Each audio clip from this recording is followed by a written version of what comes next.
So operational amplifier and application. In this chapter, we are going to study about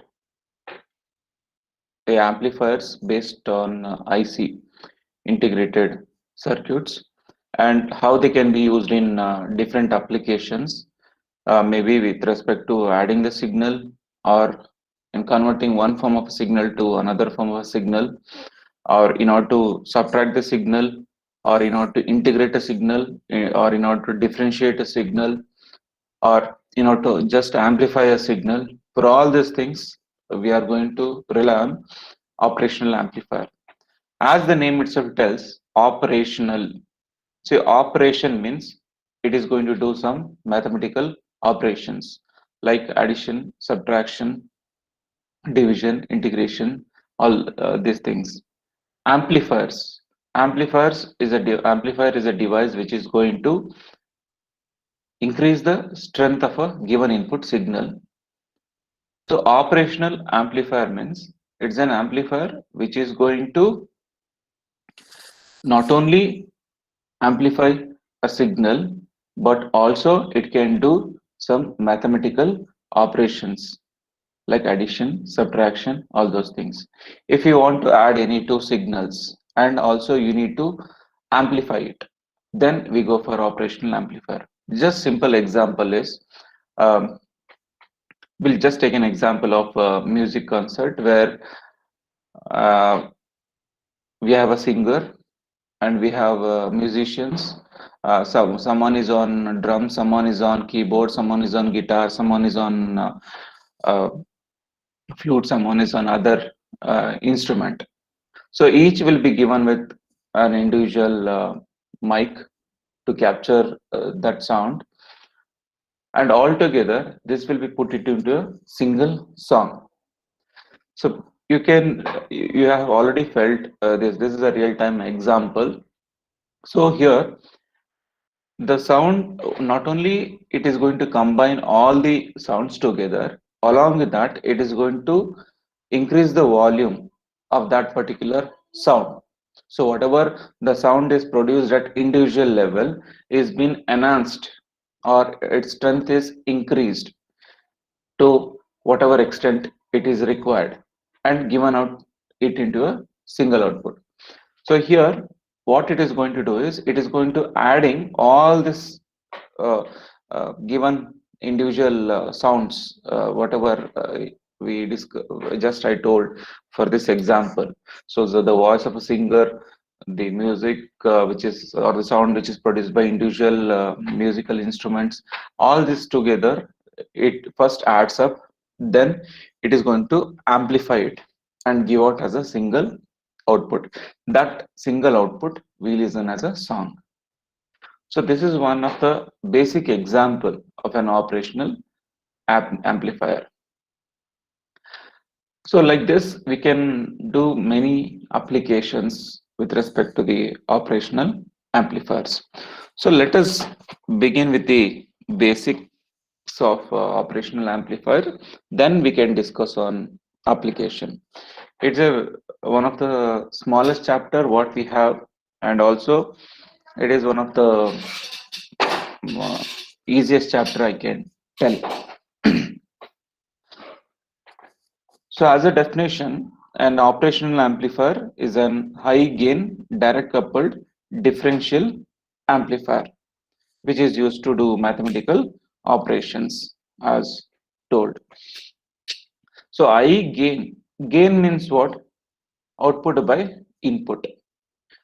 So when the output is greater than the input, we are going to tell that so it has given some gain. Direct coupled. Direct coupled in the sense we don't need any other coupling device. Usually we use a capacitor as a coupling device. If you want to add any two amplifiers, if you take this is one amplifier and this is one amplifier. So if you want to couple these two, we need to use one coupling device where the capacitor acts as a coupling device. So it's a direct coupled. So no need of using any capacitor over here. Direct coupled differential amplifier. So differential amplifier means it will be having two inputs. One input is known as inverting terminal, other one is known as non-inverting terminal. So which is used to perform mathematical operations like addition, subtraction, multiplication, division, etc. And it can be used for both the amplification of AC as well as DC. This is not restricted only for AC. It can also be used to amplify or do some certain operation on DC also. So this operational amplifiers, they are available in IC packages, that is integrated chips, which may be in a single form, dual form, quad. That means it can have a single amplifier circuit, it can have a dual amplifier circuit, or it can have four amplifier circuits embedded in a single chip. So making it into a one device. So usually in many of the projects and even in your upcoming when you're in your higher semester lab and all, you'll be using an IC called MUA741. So it is widely used amplifier chip, basic amplifier chip. Even we use this in our experiments in lab and all. So coming to the block diagram.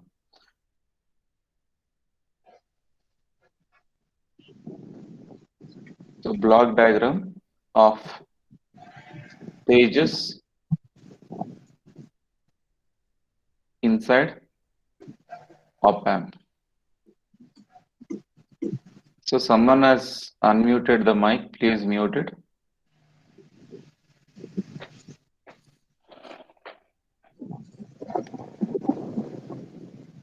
Sai Teja.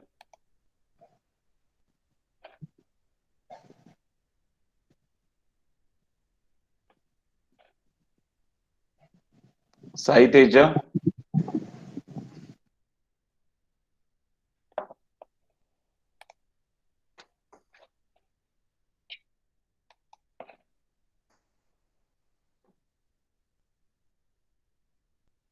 So in this we are having four parts. Input stage,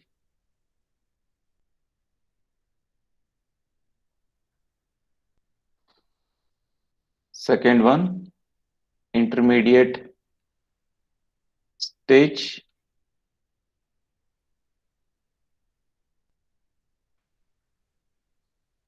third one buffer level shifting,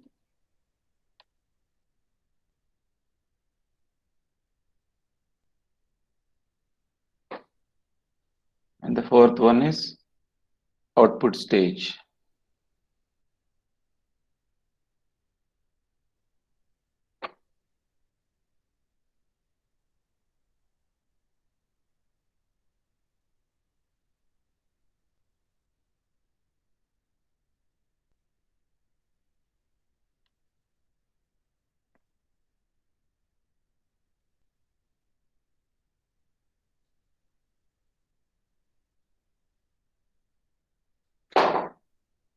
So here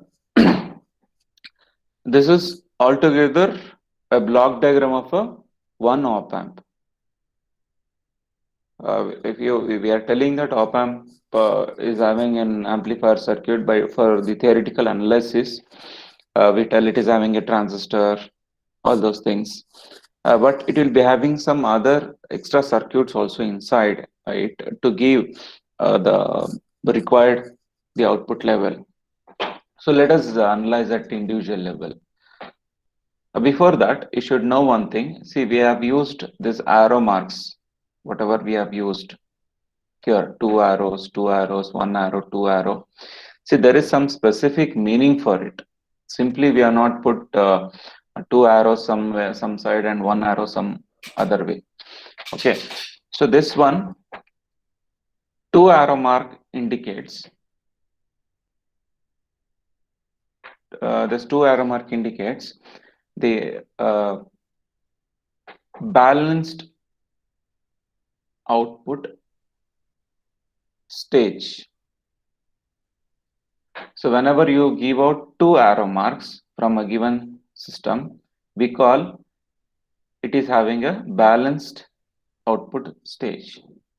Whenever you are having two inputs like this for a given input stage, here also you can see that for this block we are given two input lines.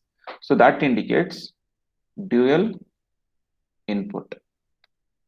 So now let us combine this and tell. For stage 1, it is dual input balanced output.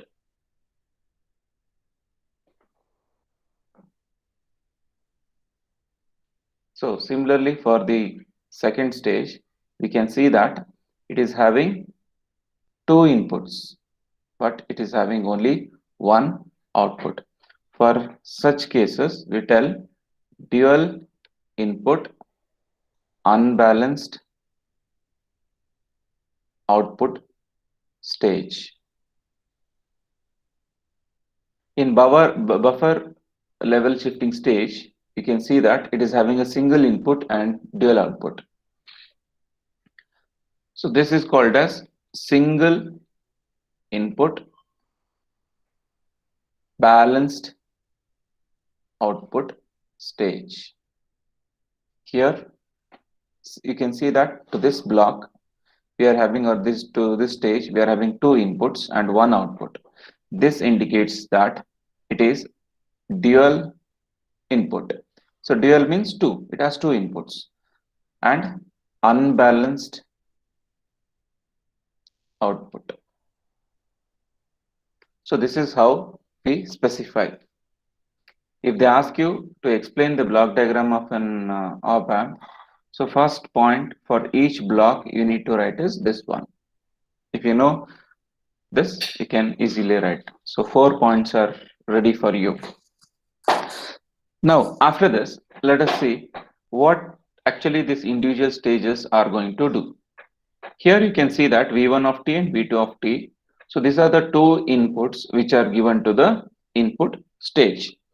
Whenever an stage is given with two inputs, we call it as a differential amplifier. Usually those, whenever both the inputs are given together, then such a type of op amp usually takes the difference of those two and amplify the difference and give it as output. I'll repeat it again. Whenever two inputs are given together at the same time, if you are giving two inputs, so it will be having two terminal. One is positive terminal, other one is negative terminal. The positive terminal is known as non-inverting inverting terminal, and the negative terminal is known as inverting terminal. So whenever you give two inputs at the same time, we call such a type of stage or an amplifier as differential amplifier. So altogether we tell it as dual input balanced output differential amplifier. So input stage is a dual input balanced output amplifier. So it is going to take the difference of these two input signal, and to that difference it is going to add some gain and give it as output, and that is being taken as input in two lines and it will be fed to the next stage. So the reason why we are using one more intermediate stage is the single op amp alone cannot produce the required gain. We have some very high gain requirement. For example, we want to run a very loud high end loudspeakers with which is having um, which is having a large amount of wattage. So during that time a single op amp cannot produce the required amplification.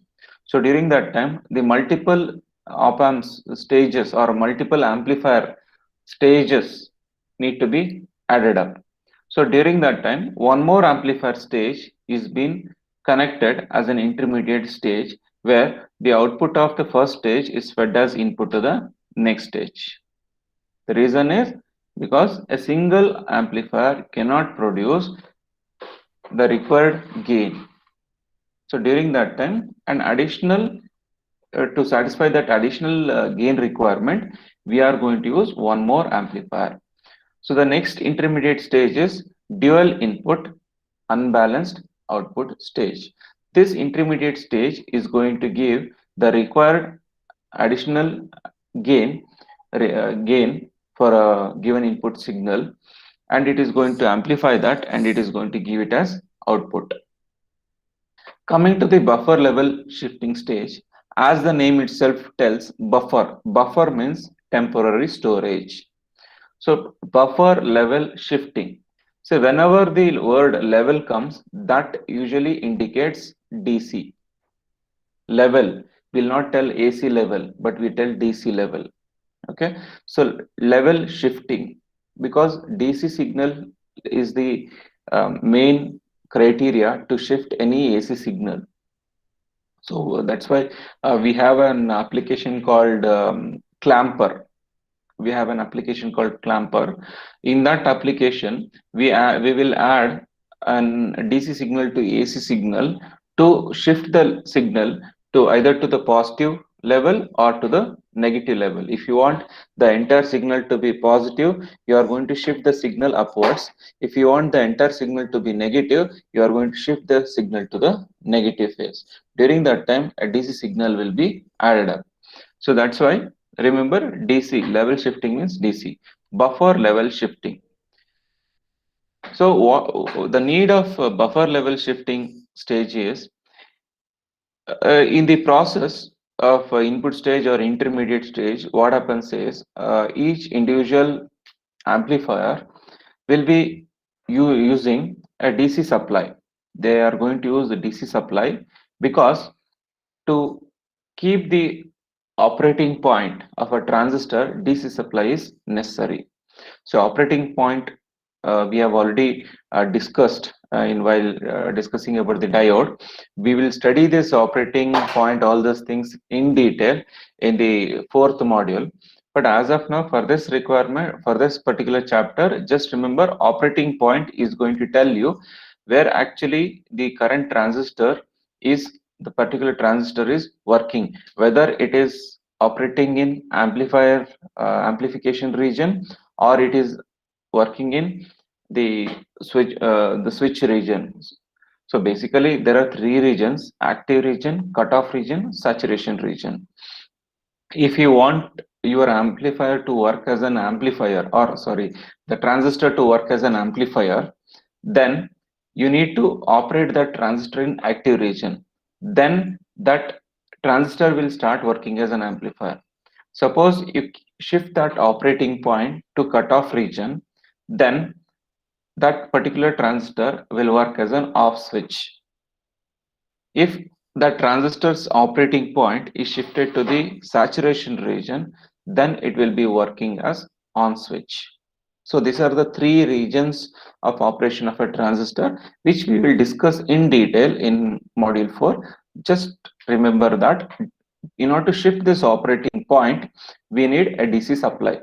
So obviously at each individual stages, as I have told, there are amplifier stages. So in amplifiers, transistors are the basic components. These transistors use DC supply to keep the operating point in particular region. So that's why they use DC supply. Even though you give AC input, a transistor needs DC supply to fix its operation. So that's why what happens is, while processing the signal in the amplifier, sometimes this DC signal get mixed up with this AC signal, and it is going to give us output. Just a common sense question. Say in amplifier, we are giving AC signal. Okay. So what type of signal you are going to expect at the output?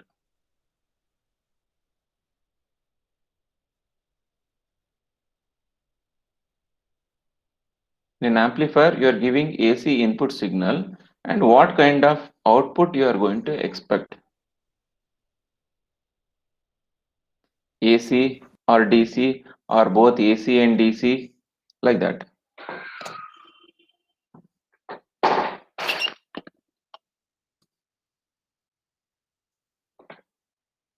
AC. Why AC only? Why not DC? So because it amplifies the strength of the input signal, no, sir. Good. See, our intention is to amplify our input and give out. We don't want any unwanted DC to get added to it. So our intention is to amplify the given input signal. So obviously it has to amplify the given input signal. When the given input signal is an AC, obviously we will expect the output should also be in AC form only. So that's why we don't want any DC signal to get added up to this AC. So that's why what we do is we are going to have a stage in between, which is known as buffer level shifting stage. Here, the incoming signal, after the processing, the signal will flow like this, and that incoming signal will be held up for some time temporarily, because as I told, it is buffer. Buffer is a temporarily storage device. This is going to hold the signal for some time, and it is going to shift that DC to 0.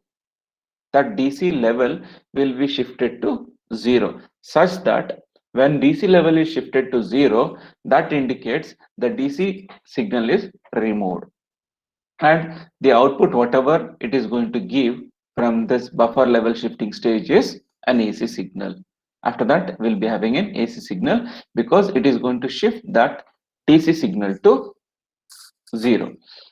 After that, in the output stage, again, if the requirement is too high, let us assume we have a very big function or a college fest where we need very there is a too much crowd, and we need a lot of sound to be produced, and we have some musical function or a DJ.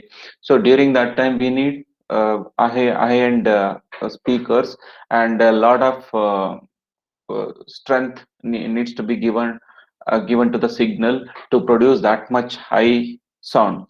So during that time, what we do is we are going to use push pull power amplifier. So this push pull power amplifiers, as the name itself tells, power amplifier. So power amplifiers are the devices which are going to produce very high level of uh, amplification. Usually these are used only in higher end devices where you can have some heat sink, because if you are not going to use this heat sinks, no, it start dissipating too much heat. And whenever you are going to add this heat sinks, automatically the device becomes bulky, and the weight of the device will be more.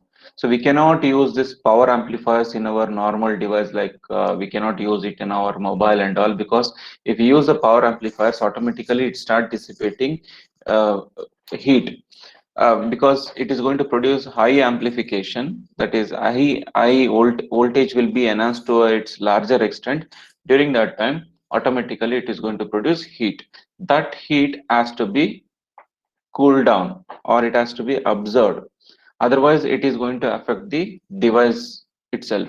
So that's why heat sinks are going to be used here. So such kind of devices are known as power amplifiers. Push pull. See, here it is a type of power amplifier which we are having. The name push pull is given to this because a given signal, that is whatever the signal which is coming at the input of this output stage, it will be pushed to its higher level and pulled to its lower level. Again, a simple common sense question. If you are going to push this to its higher level and pull this to lower level, what will happen?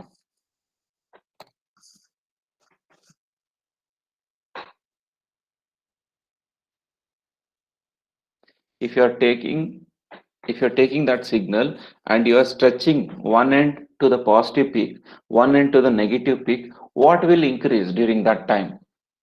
Amplitude increase. Amplitude increases. Very good. See, when you are going to stretch it, what happens? This signal will become like this. What has happened? See, this is our amplitude or the voltage. See now to what level it was and to what level it is now. So this much of amplitude is increased.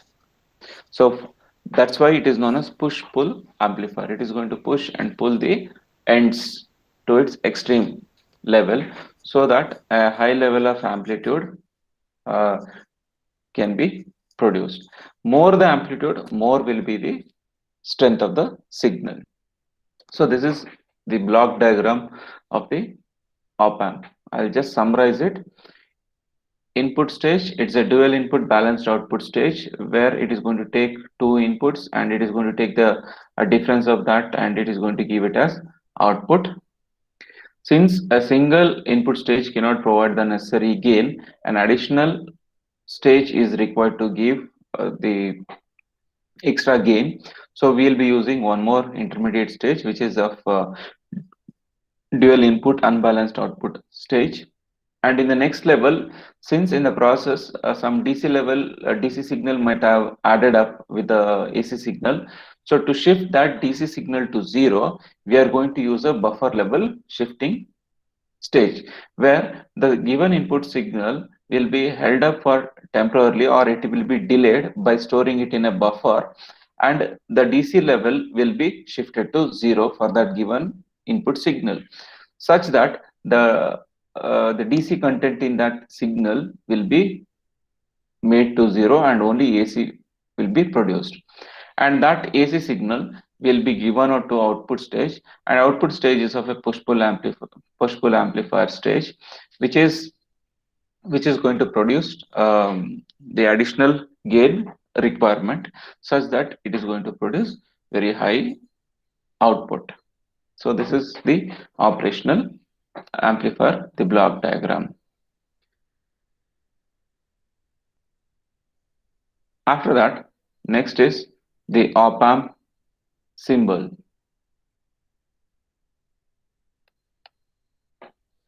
See, the op amps, basically we are going to have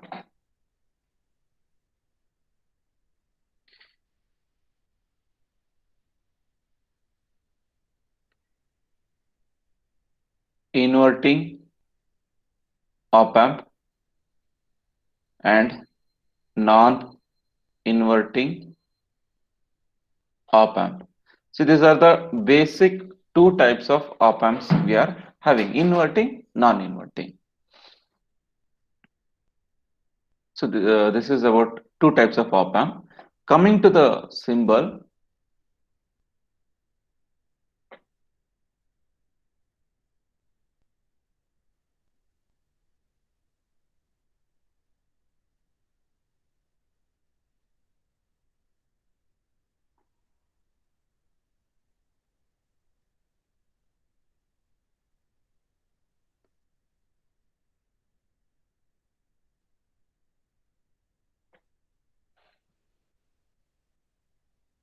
so this is the symbol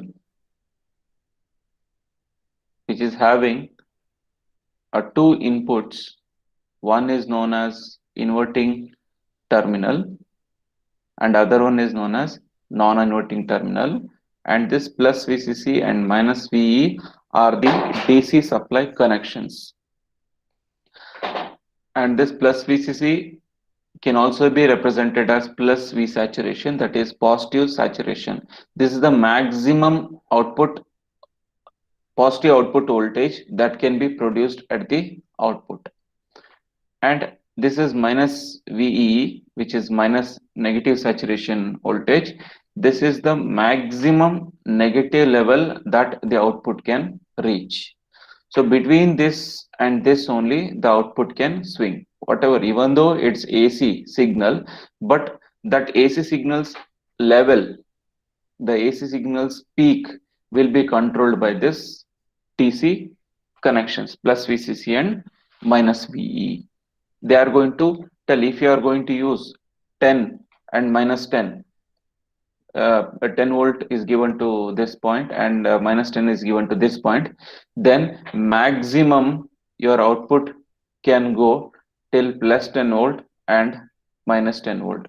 If it tries to cross this plus 10 and minus 10, after that what it is going to do is it starts clipping the signal. Clipping the signal means it is going to cut that extra portion, and it will not allow whatever extra amplification might be given by the op amp.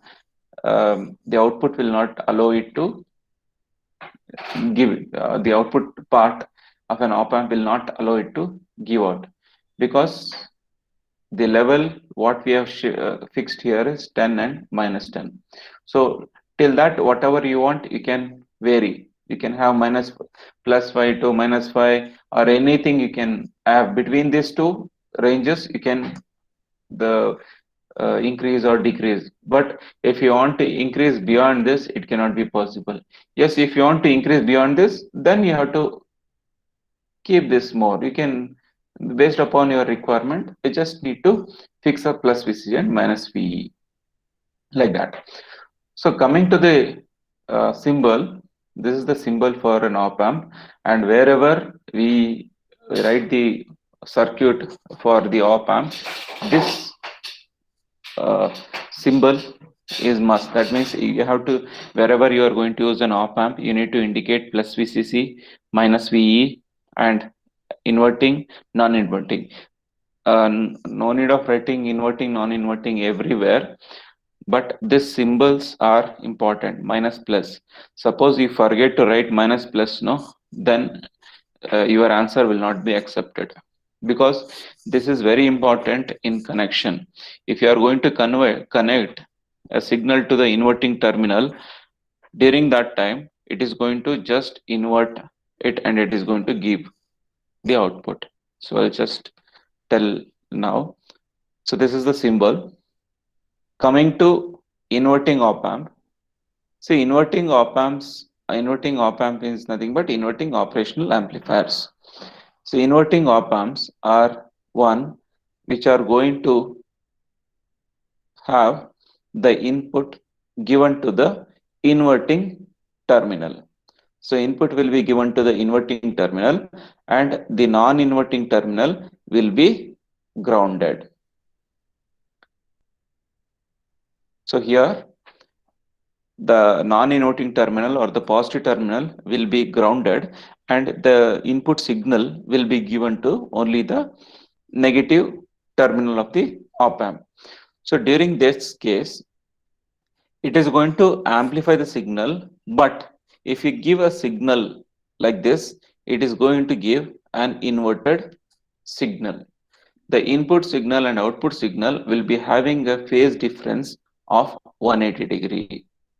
So remember, whenever you use an inverting op amp, during that time, the input signal and output signal will be in inverted form. It might increase the amplification or the amplitude or the voltage, but the signal will be inverted. If you give a signal like this, it will give a signal like this. That is the specialty of inverting op amp.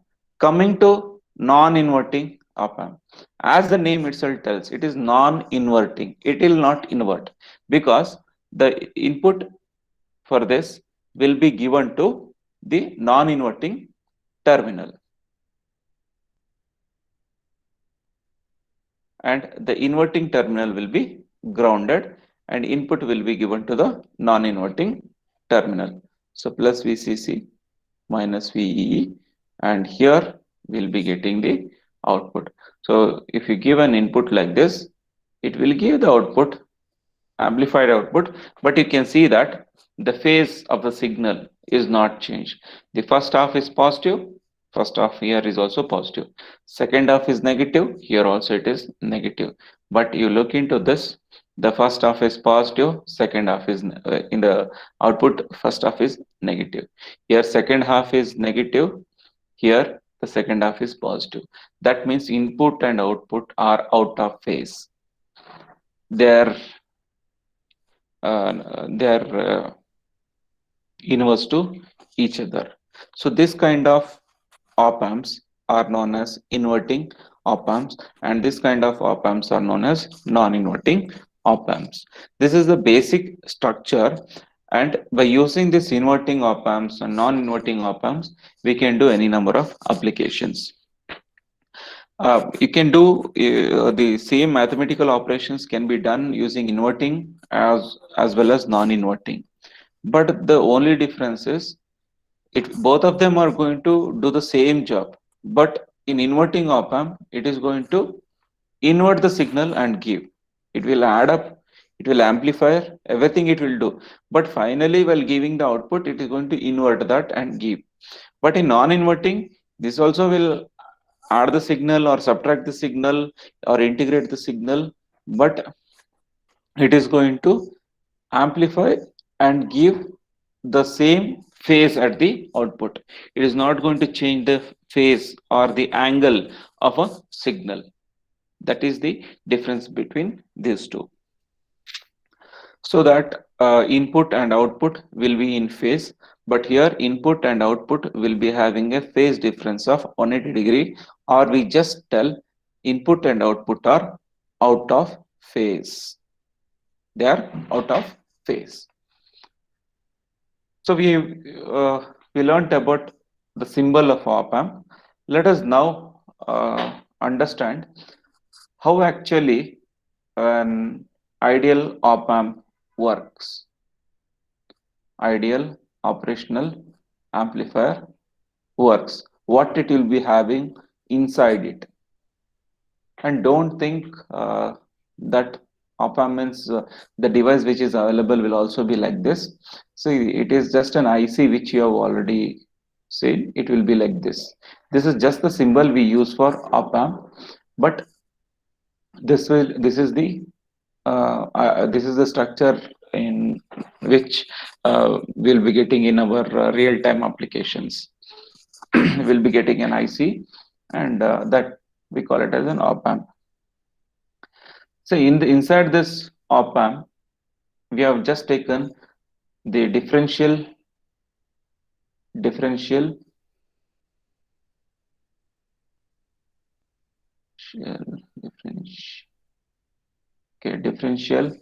op amp. So differential op amp means, as I have told, in differential op amp, input will be given to both terminals. Both terminals means one is inverting and other one is non-inverting. That is like this: negative, positive. This is the one input, this is other input, and this is the output.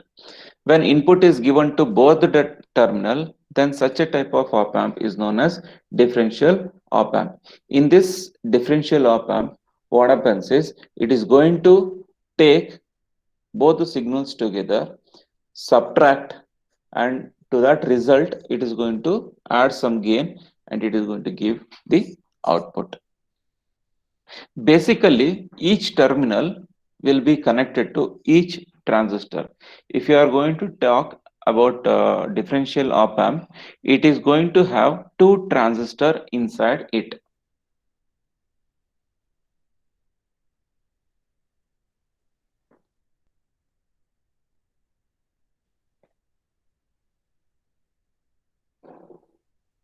So this is one transistor.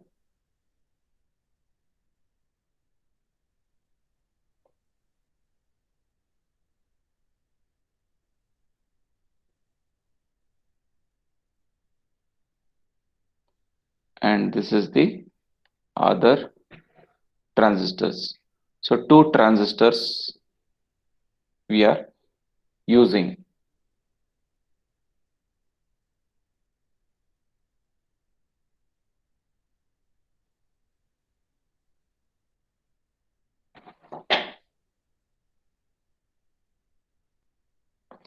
transistor has three terminal: emitter, base, and collector. So this is collector, this is base, this is emitter. The arrow mark terminal is known as the emitter. So I'll be explaining all starting from the basics in the fourth module. As of now, just we will concentrate on this. So RB, RB. The resistance which is connected to the base is known as base resistance, that is RB. The resistance which is connected to the emitter is known as RE, that is emitter resistance. So inside this op amp, we are having two transistor. That means one transistor to the inverting and other transistor to the non-inverting. Input will be whatever the input you are giving. This input will be fed to two transistors. So this entire portion, whatever I'm speaking, this will be present inside this chip, integrated chip. So this will be in a small or a miniaturized size. So inside this we will be having this circuit, and one input will be given here and one input will be given here. So whatever we were telling now, V1, V2. So the input which we are giving to V1, that will be considered as the negative terminal, and the other will be considered as positive terminal. Always remember, in transistor, we are going to take the output across the collector.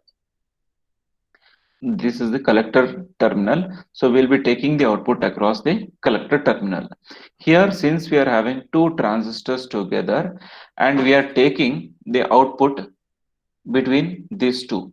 Whenever you take the output between two terminals, we get the potential difference between the two terminal, or the voltage difference between the two terminal. This is what the technique which is used. See, whatever the amplification this can do, this will do. Whatever the amplification this can do, this will also do for the given input signal. And but while giving out, since we are taking the output between two ends, so this output will be the difference between the two signals of the individual transistor. Okay, this is the internal structure of a differential op amp. And we were telling no, plus VCC minus VEE is there. This plus VCC is this one, minus VEE is this one. Okay, it can be grounded or it can be given with a negative supply, anything. And this terminal is this one, and this terminal is this one, and this terminal is this one. Between these two, we take the output. But in the IC, some pin will be connected, and from that pin, we will be getting the difference between these two. Okay, this is how an ideal op amp will have its internal structure. Okay, so next we'll study about different combinations of differential amplifier. That's what I told, dual input unbalanced output, single input balanced output, single input unbalanced output, all those things. So that we'll study in the next class.